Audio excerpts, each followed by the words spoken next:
So we're back. Yeah, I know. Sorry, did we totally digress from your plan? Enjoying this roller coaster ride. Actually, a lot. Even though it's painful for all of us to hear, I think it's really important. How you're characterizing.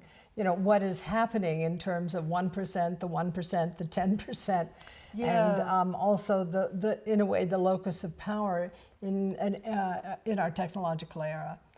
But I want to get back to the question that you brought up, and that has to do with the victim narrative and, how to actually transform that. I'm curious, as two storytellers, how you see transforming that narrative, because it is, depotentiating possibilities that are really generative in terms of the future.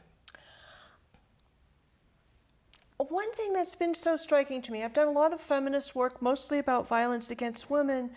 We often tell a victim narrative where once you're a victim, that's all you are. Once you're broken, you just lie around in shards. This idea that you're somehow destroyed. But a high percentage of the women I know have been raped or abused or sexually assaulted. And they're scientists, they're organizers, they're writers, they're mothers, they're doing absolutely brilliant work. And so I don't want to say people aren't victims, because a lot of us have suffered horribly, but that something terrible happening to you doesn't have to strip away your agency, your genius, your strength, your capacity. One of the things I love about your work, and I think it's partly just sort of a different generation from that you have that great toughness, which is, brings you to talk about post-traumatic growth, about we both love kintsugi, the Japanese art of repair, where it's not that we're going to pretend the bowl never broke. We're going to celebrate that after it broke, it became something even more beautiful by gluing it back together with golden glue. So it has these seams of gold. Celebrate the crack. Yeah, and I think all of us in some way have suffered. All of us are broken. That's something else Buddhism can remind us of. I think there's a fiction that there's somebody to whom nothing bad has happened, which is basically a person who's lived in bubble wrap their whole fucking life, which seems sort of boring to me. And so I don't want to strip away the victim narrative and not recognizing, brutality around racism or around gender, around trans and queer phobia, around poverty, around environmental harm. But I do want to say we can look at people over and over to whom terrible things have happened, and they are not necessarily weak, they are not necessarily passive, their lives are not over because these things happen to them. They continue, and sometimes they do remarkable things, and I think that possibility remains for almost everybody. And there are people whose trauma overwhelms them, but there are also people who came out of Auschwitz, like Viktor Frankl, people who came out of horrific child abuse. I was just listening to Mary Oliver talking about her horrific childhood. Virginia Woolf was molested as a child. It might have contributed to her mental illness. It might have contributed to her being one of the most brilliant and original writers of the 20th century. So it doesn't, James Baldwin suffered terribly from a fundamentalist authoritarian father and from being gay in a time when that was so repressed and punished, but it didn't stop him from being one of the great voices of the second half of the 20th century. So I just want I don't want a victim narrative that says something bad happened to you, now you stop. I do want room for people to acknowledge their suffering and to acknowledge that that's not all they are. So this conversation began with the truth of suffering, Yes. your story and your story. Yes. And I think that, it's in a way full circle on that particular theme, that actually your grief and, your suffering and your family system provided in a certain way the grist for the mill for you to actually take action in a world at a scale, actually, that is not inconsequential. But even at an intimate scale, at the individual level, what you both are examples of, and that I think what we're pointing to is that the compassion is really generated out of the experience of not separating yourself from the truth of suffering and not in denial, and also not taking, being in the grip of the victim narrative where it's disabling instead of generative. I wonder if part of it comes from an idea that I think is very popular in white America, that we're supposed to be happy all the time, and nothing bad is supposed to happen, etc. That there are all these myths of, like, having it all, being completely happy, being worry-free, etc. That doesn't acknowledge that life is mostly kind of difficult and magical, surprising, amazing, full of things to love and wonder at, but also absolutely harrowing and overwhelming a lot of the time. And it will, and that, the alternative to risk is not venturing out, not living. Yeah. And, the alternative that to avoid loss is often to avoid life altogether. And so there is this sense also of suffering as failure in this culture. When Buddhism, I think, has been a wonderful corrective for more and more people in the West, which is like, hell yeah, they're suffering. Now let's do some things with it. So I have thought of myself and experienced myself as a victim for most of my life. First, when I was growing up, I felt very deeply that I was the victim of a very abusive mother. Then I went to the next chapter of that and felt I am a victim of my former husband, and I can add to that.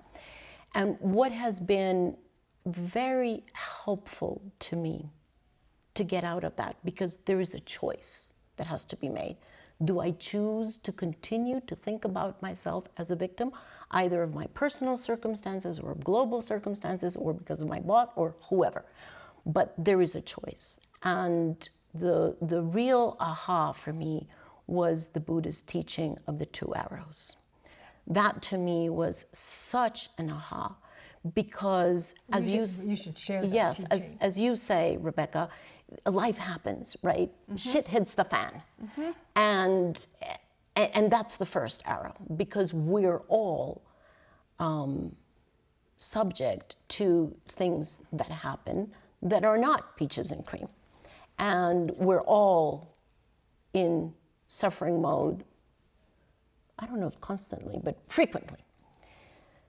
The question then is, do you stay with that arrow only and choose then what to do constructively about that? Or do you produce your own second arrow and wound yourself constantly, one and second time and third and fourth time? And it is that second arrow of self-wounding that is the most pernicious. It is not what happens to us in life. It is our story, or our lack of choice, our lack of freedom to choose a different reaction to what happens, that makes the difference between a life that, of course, deals with all of the challenges and is then also a generative life, or an experience that is only degenerative. But it's a choice. Do I produce the second arrow, right? Or do I actually go out with a very different, with more compassion, with more sense of, I can feel the pain of a woman who was raped. I can feel the pain of a woman who was abused. I can feel the pain. I mean, there's an incredible gift in that, because an experience that I have not had as a human is very difficult for me to feel that pain in someone else. Whereas if I have had that experience, now I know. Now I can walk in your shoes. And so there's a huge gift. And then what do we do? Do we cause a second arrow or not? Where I am... I need to interrupt, because actually, I have a concern about some of what you're saying. And that is, it's... We, the three of us and many, enjoy a certain kind of privilege through education, through the color of our skin, through our life experience and so forth. And, when you're, for example, in the Himalayas in certain areas, and you realize the notion that you have a choice is not even in their vocabulary. That you have a choice around what, Roshi? You know, choosing, say, a path forward that is characterized by hope or faith or by a sense of generativity or possibility. And, or again, going back to my experience of working in the prison system, on death row and maximum security, and encountering, many individuals who have lost hope. They've lost any sense of a future. They've lost faith in anything.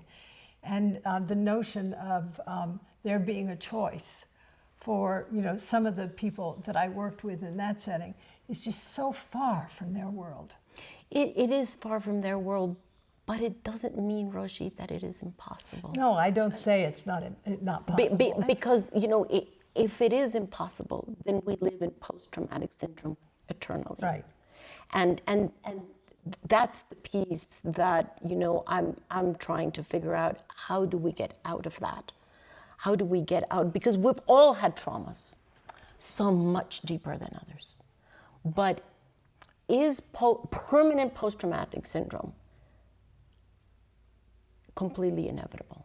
Well, you talk about post-traumatic growth, and I just want to throw out two people who came to mind when you were speaking, one of whom you spent time with, a wonderful young nursing student we met who was fatherless, growing up in one of the poorest, highest villages in the world, sent out at age 5 to be a goat herd, ran away to school at age 8 and fought her way to an education.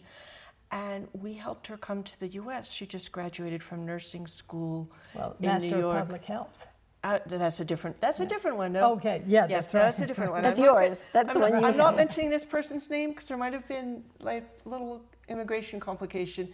Another person is my friend Jarvis Masters, a renowned Buddhist practitioner on death row who constantly embarrasses and awes me because in the worst circumstances in the world, was falsely sentenced to death in California, which will probably not execute more people, but the sword hangs over you.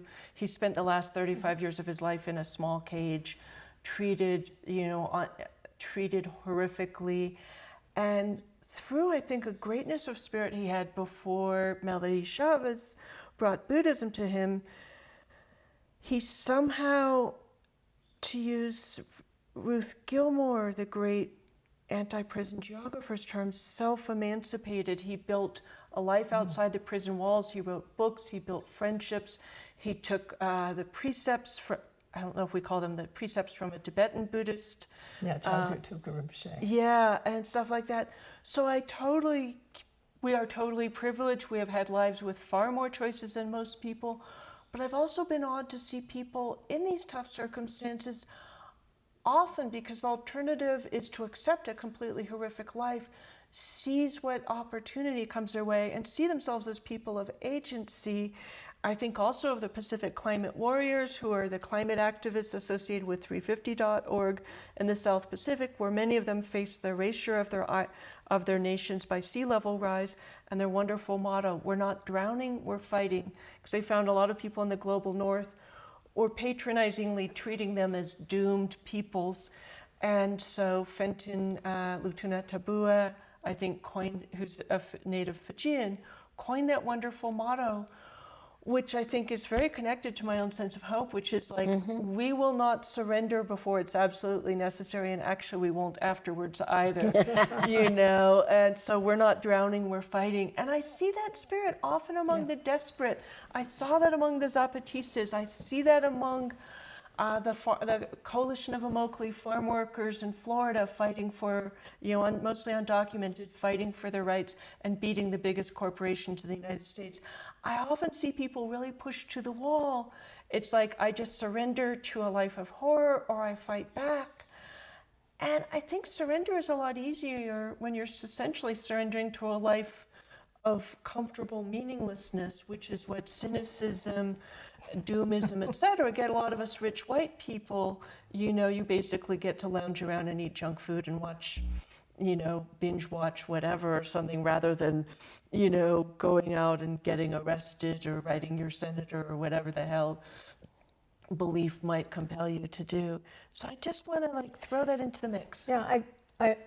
Yeah, I think we're totally on the same page. We agree about everything, but there are wrinkles. But, for me, the wrinkle is, I think about Nelson Mandela, for example, or Malala. I think about Jane Goodall, in this really this world of extraordinary individuals who, encountered varying degrees of extreme and less extreme resistance. But I also, I keep turning toward those who experience themselves as deeply disenfranchised. Yes. And, I just cannot turn away from those communities, those individuals. And, my own curiosity, and I say that word, it doesn't sound respectful enough. It's curiosity that is characterized by deep concern. Is, when you're, as so many young people are experiencing today, there are young people who are just doing incredible work in relation to the climate issue that we are, the three of us are focused on. But there are at least as many, if not more, young people who feel, there is no future. Well, so that takes what you're concerned one step farther, because the way I think about those young people is they're experiencing pre-traumatic syndrome.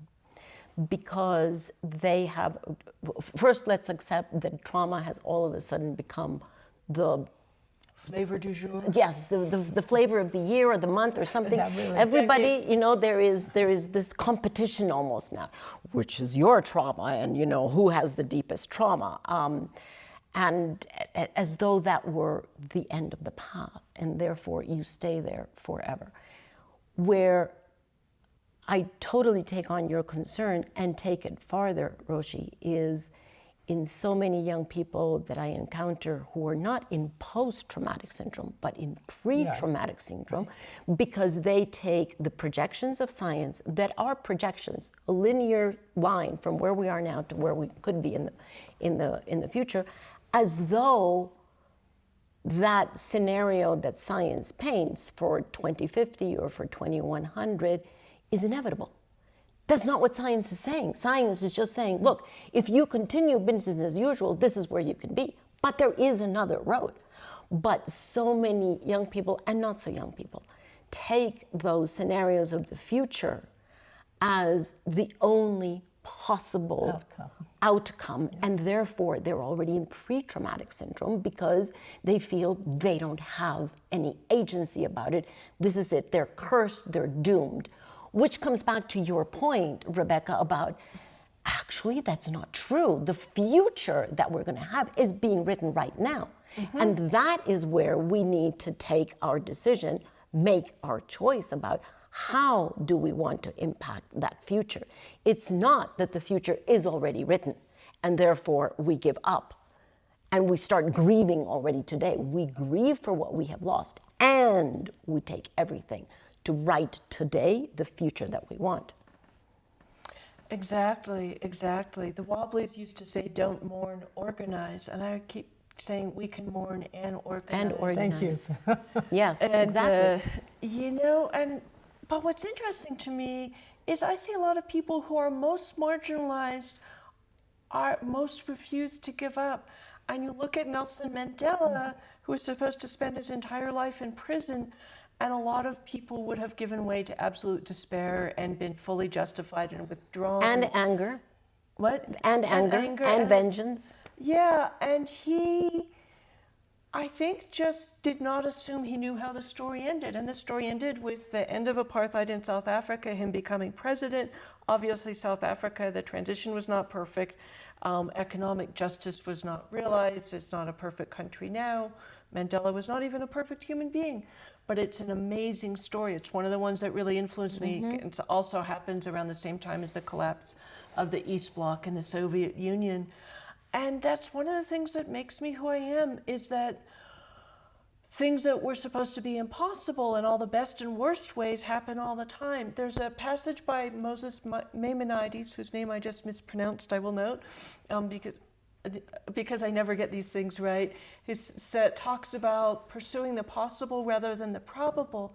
And people believe so strongly in the probable. I lost my mind, my stomach in 2016. My stomach hurt for the entire month of October because Hillary Clinton was given an 85% chance of winning, which everyone decided was a 100% chance. It was probable she would win. And it's like, we fucking live in the 15% odds about 15% of the time. Did you know that? And then Donald Trump did not win the majority of the vote. I'm not sure he even really won. He did not win a free and fair election, but he won. And people were shocked. People really expect a predictable and probable world, and that's not what history tells us. Certainty. They would just talk about certainty. And then we're looping back to engaging with uncertainty as being ready to meet what arises, which I think is, again, something Buddhism And tells taking us. nothing for granted. Nothing for granted. Including good friends. Yeah. And good that conversations. too. So I think this is perfect moment for a break. Good. Wow.